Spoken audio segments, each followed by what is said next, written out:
दोस्तों, अगर आपने इस लव स्टोरी का फर्स्ट पार्ट नहीं सुना है तो आप इसी चैनल पर वीडियोस में जाकर इस लव स्टोरी का फर्स्ट पार्ट सुन सकते हैं। हेलो गाइस, हम फिर आ गए त्रिशा और विभोर की लव स्टोरी का सेकंड पार्ट लेकर।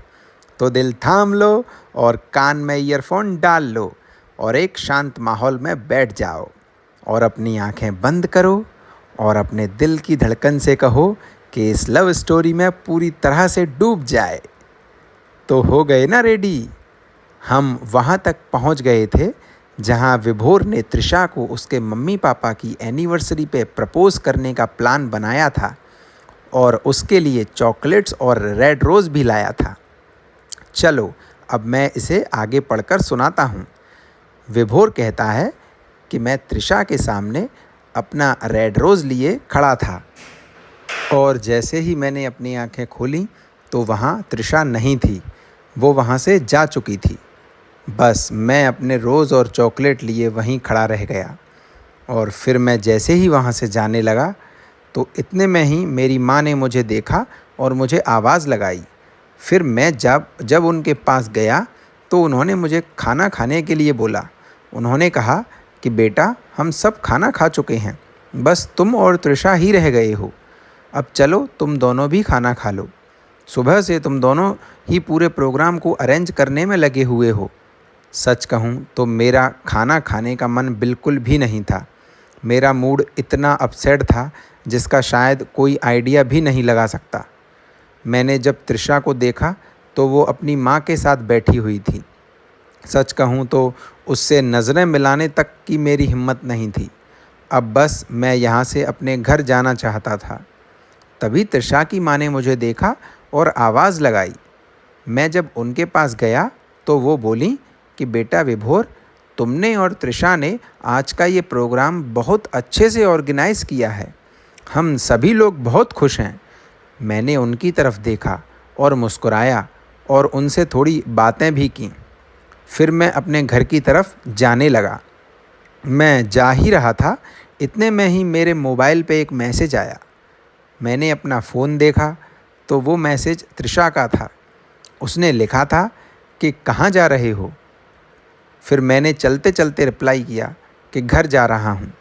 फिर उसने कहा कि खाना तो खा ले, मुझे भी बहुत भूख लगी है। मैंने उसे कहा कि तू खा ले, मेरा मन नहीं है।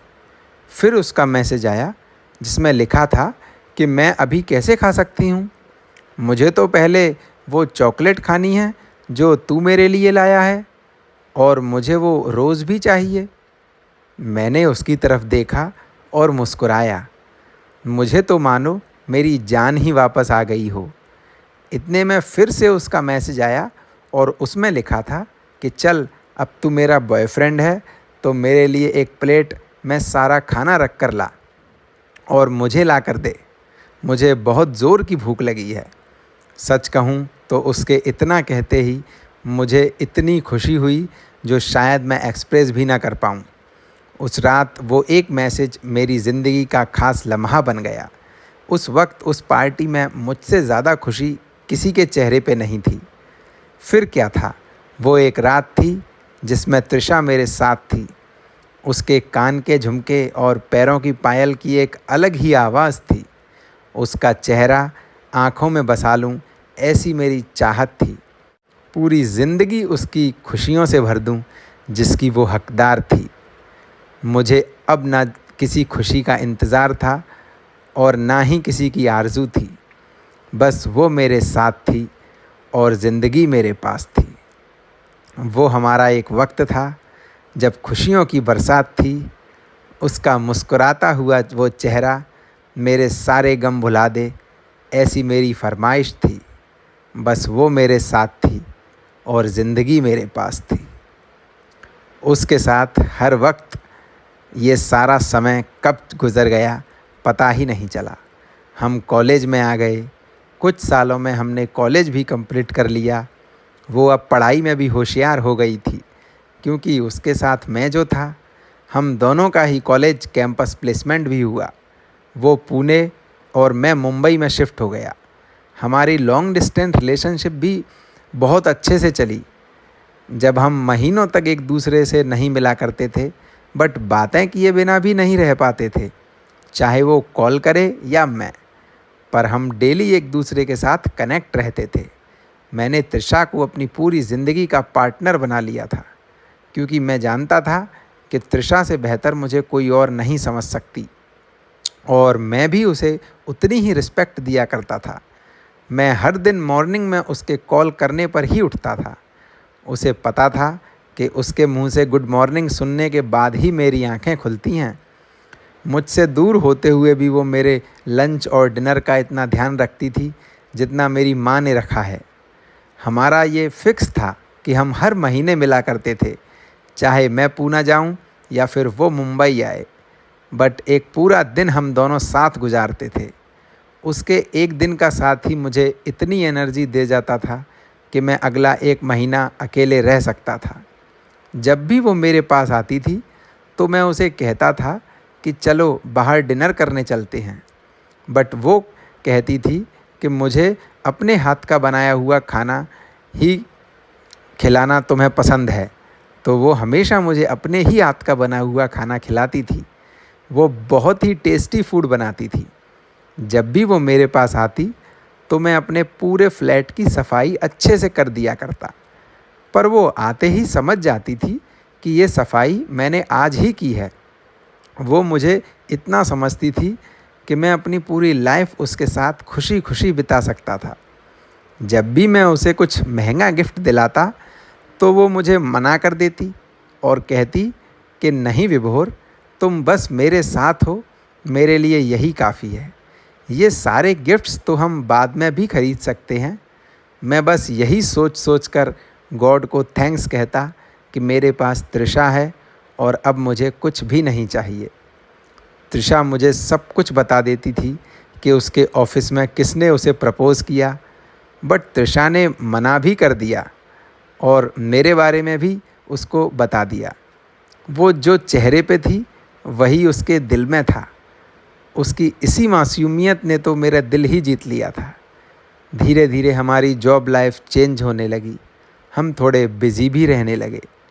अब इस बीच जो भी हुआ वो तो मैं आपको बता नहीं सकता, मगर एक रात है जब मेरी पूरी ज़िंदगी बदल गई। वो मैं आपको ज़रूर बताना चाहूँगा। लगभग थोड़े दिन पहले, 10 या 12 दिन पहले की बात है। तृषा हमारे घर आई। उस टाइम मैं भी घर पे ही था। मेरे सभी घर वाले जानते थे कि मैं आजकल ना किसी से बात करता और ना ही किसी से मिलता हूँ। तृषा ने मेरे बारे में घर पे पूछा तो मेरी माँ ने बताया कि मैं अपने रूम में हूँ। तभी तृषा सीढ़ियों से चढ़कर ऊपर आई और मेरे रूम में आ गई। सभी लोग जानते थे कि मेरा बिहेवियर पहले से इतना चेंज क्यों हो गया है। तृषा ने मेरी तरफ देखा और मैंने तृषा की तरफ।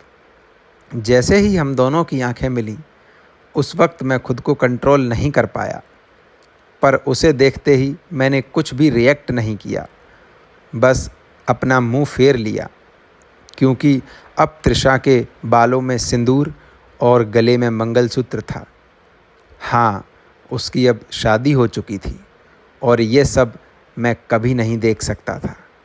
बहुत कुछ बातें ऐसी हैं जो शायद मैं इसमें ना बता पाऊँ तो ही सही रहेगा, मगर तृषा ने मेरी तरफ देखा और मुझसे बोली कि कैसे हो विभोर। मैंने उसे इस बात का कोई जवाब नहीं दिया, क्योंकि इसका जवाब वो मुझसे बेहतर जानती थी। फिर तृषा ने कहा कि विभोर, मैं तुमसे कुछ बात करने आई हूँ, मुझे कुछ तो बोलो।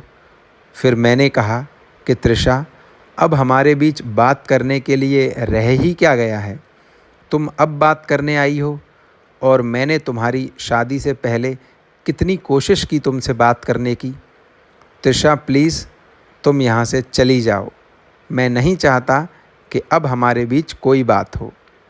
इतना कहकर मैंने तृषा को बाहर जाने के लिए कहा और अपने रूम का दरवाज़ा बंद कर लिया। बस एक वो दिन है और एक आज का दिन है। मैंने फिर कभी तृषा से बात नहीं की। बहुत कुछ था हमारे बीच, बट अब सब कुछ ख़त्म हो चुका है। वो अब भी जानती है कि मैं उसे कभी नहीं भूल सकता, बट क्या करूं, कुछ मजबूरी ऐसी भी होती है कि जिसके साथ पूरी लाइफ बिताने के सपने देखे हों, उसे ही अपने रूम से बाहर निकालना पड़े। और भी बहुत कुछ है बताने को, मगर अब जब तृषा ही नहीं है मेरे पास, तो अब मैं कुछ बताना भी नहीं चाहता। दोस्तों, इस कहानी को पढ़ते पढ़ते तो मेरी भी आंखें भर आईं। क्या हुआ होगा विभोर के साथ? कैसे उसने तृषा की मांग में वो सिंदूर और गले में मंगलसूत्र देखा होगा? क्या फीलिंग्स होंगी उसकी? आप हमें कमेंट करके बता सकते हैं कि तृषा ने जो किया क्या वो सही था या विभोर अपनी जगह पर सही है। तो फ्रेंड्स, अगर आप ऐसी ही कुछ खास लव स्टोरीज सुनना पसंद करते हैं तो हमारे इस चैनल को सब्सक्राइब कीजिए, और आपके एक सब्सक्राइब करने पर हमें मोटिवेशन मिलेगा और हम आपके लिए और भी बेहतरीन लव स्टोरीज़ लेकर आएंगे। So guys, please subscribe our channel, और तब तक के लिए अपना ख्याल रखिए और नेक्स्ट स्टोरी का इंतज़ार कीजिए। Okay and bye bye.